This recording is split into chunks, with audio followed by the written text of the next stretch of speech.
Haleluya. Jadi di sini dikatakan yang kau kendaki mengenal Dia dan kuasa kebangkitannya. Saya dan saudara makin hari makin kenal kuasa kebangkitannya.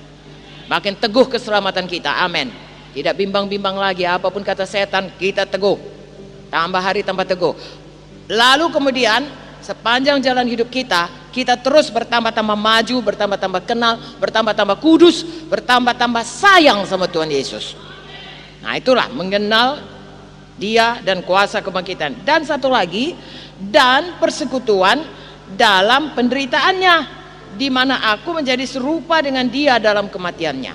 Nah, pada waktu saudara dibaptiskan, saya dan saudara dibaptiskan, dikatakan kita menjadi satu dalam kematiannya. Artinya Yesus mati bagi dosa-dosa kita pun sudah mati bagi dosa-dosa kita. Amin. Haleluya. Yesus bangkit dari kematian, ya, kepada satu hidup yang berkuasa. Kita pun bangkit dari kematian, lepas daripada hidup lama, jadi hamba kebenaran. Itulah salah satu daripada aspek dikatakan kuasa kebangkitannya dan persekutuan dalam penderitaannya. Yesus menderita, kita nggak perlu menderita karena kita sudah dihisapkan dalam Dia.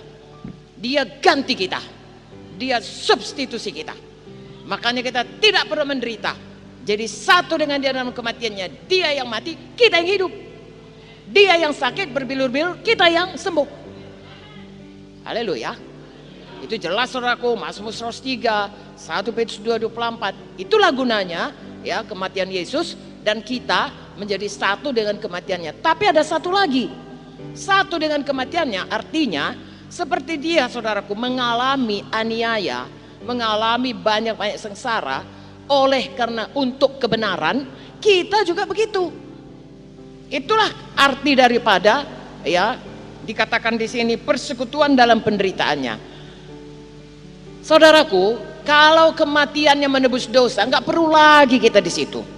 Saudara nggak perlu lagi mati untuk menebus dosa saudara. Udah siap bikin Tuhan Yesus. Haleluya.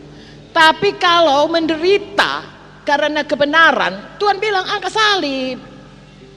Tuhan bilang itu semua berguna supaya itu menjadi kau makin serupa, menjadi serupa, makin dibentuk dari satu kemuliaan kepada kemuliaan berikutnya.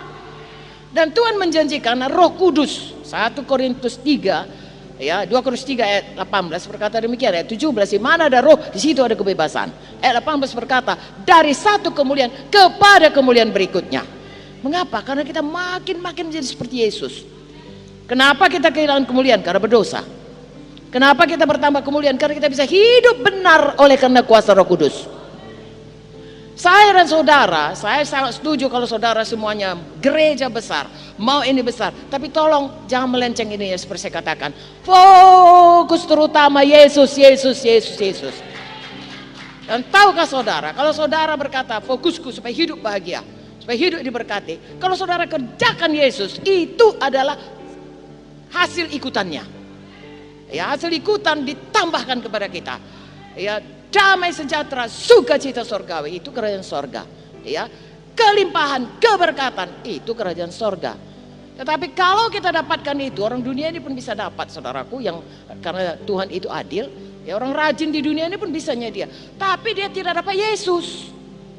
Oke lah, dia orang dunia. Kita ini, saudaraku, orang sorga. Jangan saudaraku hanya sekedar dapat segala kelimpahan tapi tidak dapat Yesus. Tuhan sudah sediakan, ini dia. Paulus, luruskannya jalannya, kita luruskan jalan kita. Haleluya. Jadi persekutuan dalam penderitaannya di mana aku menjadi Jadi saya dan saudara hari lepas hari, lihat kepada saya sayang, harus berjalan dengan iman. Dari iman kepada iman. Mengapa? Karena satu, iman tetap kepada keselamatan kita oleh darah Yesus, oleh korban Yesus. Amin.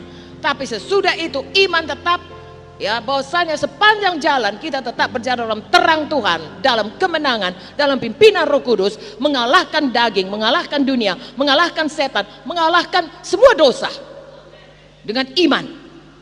Ya, bagaimana datangnya iman kita untuk melakukan itu? Makanya berdoa, makanya baca firman, makanya patuh, makanya cari Tuhan. Dapatkan Tuhan. Haleluya. Dapatkan Tuhan artinya seperti tadi, lebih dekat, lebih dekat, lebih dekat, lebih intim, lebih kenal, lebih berkhidmat. Nah, Roh Kudus menolong kita semuanya. Coba perhatikan ayat 12, 13, 14 ya. Kita baca kuat-kuat. 1, 2, 3. Bukan seolah-olah aku telah memperoleh hal ini atau telah sempurna, melainkan aku mengejarnya. Kalau-kalau aku dapat juga menangkapnya, karena aku pun telah ditangkap oleh Kristus Yesus. Saudara-saudara, aku sendiri tidak menganggap bahwa aku telah menangkapnya, tapi ini yang kulakukan. Aku melupakan apa yang telah di belakangku dan mengarahkan diri kepada apa yang di hadapanku dan berlari-lari kepada tujuan untuk memperoleh hadiah, yaitu panggilan sorgawi dari Allah dalam Kristus Yesus. Sampai di situ dulu. Saudara lihat di sini, Paulus berkata, walaupun dia sudah berusaha meluruskan ya jalan daripada hidupnya, ya goalnya yang sesungguhnya, dia berkata, aku masih belum sampai. Dengan kata lain, sesudah kita luruskan goal kita, maju terus, maju terus, maju terus. Ya, satu kapal misalnya saudaraku, dia mau bergerak dari Medan ke Jakarta, Jakarta Tanjung Priok ke Belawan, katakanlah, sudah diluruskanlah jalannya, tapi nggak maju-maju, kan nggak sampai-sampai. Seharusnya setiap hari saya dan saudara, ya, bekerja terus untuk keselamatan dengan iman, ya, sesuai dengan kasih karunia Tuhan dipimpin Roh Kudus, tiap hari maju.